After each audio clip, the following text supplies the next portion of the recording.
Today's episode of the Audiophiliac Daily Show is brought to you by Zoo Audio. The times, they are changing for the Audiophiliac Daily Show. Because I'm going to do something I've never done before, never even thought I would ever do. And that is review a streamer. Specifically the Bluesound Node 2i. And I say sort of because I've never reviewed a streamer before, so I'm not an expert. The furthest thing from an expert. And computer audio, well, I mean, I have a computer and I listen to music on it, but it is an entirely separate thing than listening to music on my main system. So I resisted playing, Tidal and Qobuz over my system. I listen to it on my phone. I listen to it over my computer with a pair of Atom F5 speakers, but never, ever, ever, well, almost never, played it over my main system. And all my friends were bugging me about this for years, like, Steve, come on, do it, do it, do it. I'll get around to it.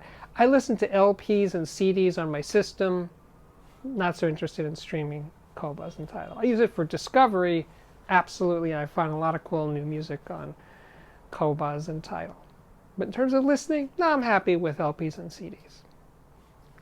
But, as I said, the times they are changing. So, well, let me put it this way. I could never run an Ethernet cable from my Mac Mini computer over to my system. It's just not really doable. So I did this with Wi-Fi. And the whole what sounds better, Wi-Fi or Ethernet, well, obviously I'm not equipped to tell you which is better. But I can refer you to the John Darko video that he made on this very subject about what sounds better. And to cut to the chase, the Wi-Fi definitely sounds good enough, or better than good enough. It sounds fine. And since it was my only option, that's what I used. So I guess the big surprise for me in this experience is that, yes, I will actually sit and listen to music streamed from Qobuz and Tidal. I will say I prefer Qobuz, but Tidal's pretty damn good on its own. But anyway, yes, for me, the wall came down, and I'm now saying, yes, I can stream and enjoy music. And that is something I never thought would happen. And I never even thought it was the sound. I just thought it was going to be too much of a hassle and didn't fit my audiophile lifestyle. But in fact, it does. So one of the nice surprises in this experience is that I could just hide the Node 2 away in an equipment rack in a rather inconvenient place because I never actually have to touch it to use it. Never, ever, ever, which is pretty nice. Now, it is actually attractive, as you can see in these pictures. It's actually very attractive. It's a very tasteful looking thing. But I got a lot of stuff, and that's just not one more thing I needed to have access to, so I hid it away. And honestly, I've never needed to touch it in all the time I've used it, other than to hook up the cables to it. I think that's really nice, and I think that'll be a big plus for a lot of potential buyers of a streamer. It's one of these things you never have to look at it or touch it or use it. You control it entirely from your phone or tablet or computer. Now, I used an iPhone 11 Pro, and the user interface on the Bluesound app is pretty darn good. I'm very impressed. It was virtually no lag. I didn't have to struggle to figure out how to use the app. It just works. And what more can you possibly ask for an app? Is just work, right? That's it. And it does it very, very well. I wasn't thinking about it before I got into using it, but streaming internet radio is fun, right? I could just instantly get to my favorite radio stations, local radio stations, and radio stations that are not local, like BBC 6, which is definitely my favorite British radio station. It's just good mix of music, really good stuff. I listen to WFMU, which is my all-time favorite radio station, or at least for the last 25 years. It's just a great radio station, a very eclectic mix of music. I'm into eclectic mixes of music, by the way. I don't need to hear classic rock on a radio station. That's just me. I'm just saying. That's what I'm looking for. I want to be turned on to new things, and WFMU absolutely, positively hits the spot.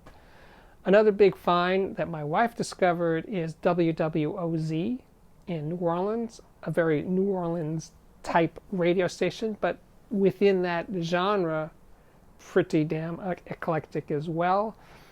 Another interesting station I discovered is 95 FM. They're in New Zealand, actually.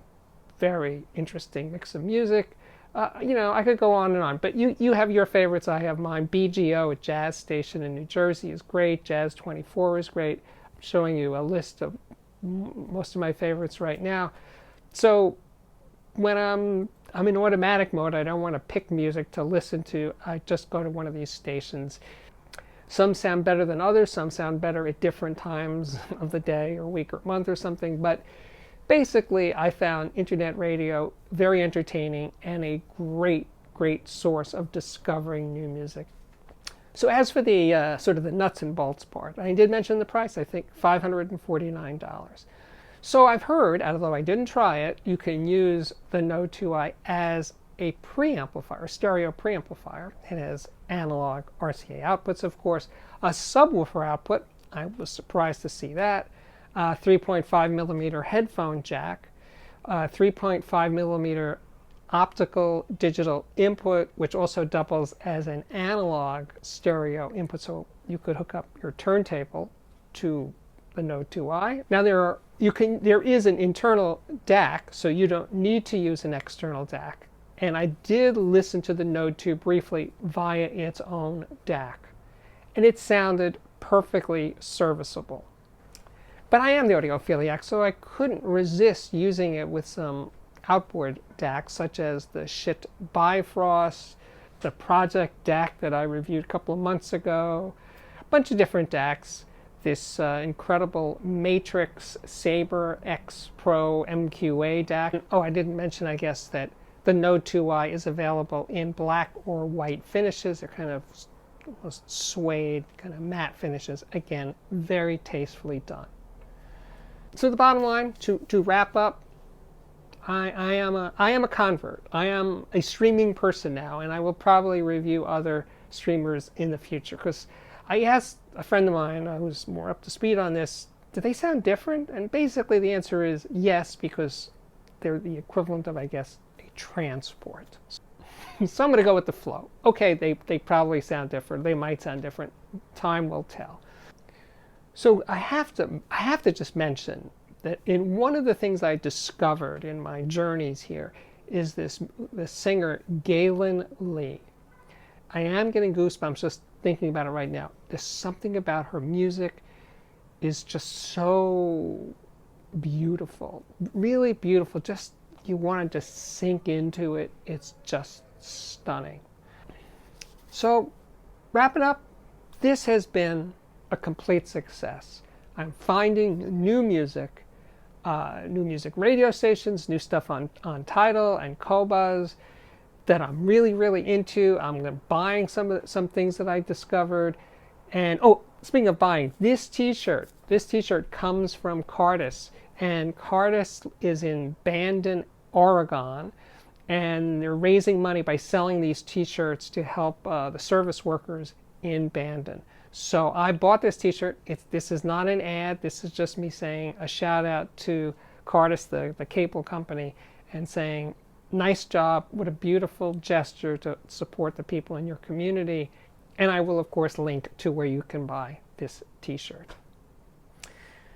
But yeah, getting back to the subject at hand, the Bluesound Node 2i, a keeper, big time. So if you've been sitting on the fence like me and saying, nah, I'm not, maybe it's time. Maybe you should let it happen. Let it enter your life and listen to a streamer, not just for the convenience, which it certainly is, but just for what it can offer, where it can take you. That's the key here. That's why you should consider doing it. I think my work here is at last complete. This is the Audiophiliac Daily Show, and it comes out right now about 5 or 6 days a week. We're moving up to 6 lately, so come back more often than you've been coming. Follow me on Twitter at Audiophiliac Man, on Instagram at steve.guttenberg. Subscribe. Hit that button right down there. And when you do, hit the bell so you'll be notified every time there's an amazing new episode. Check out the playlists, etc., etc., etc. And I really, really do, now more than ever, hope to see you back here again very, very soon. And thank you so much for watching. Bye-bye.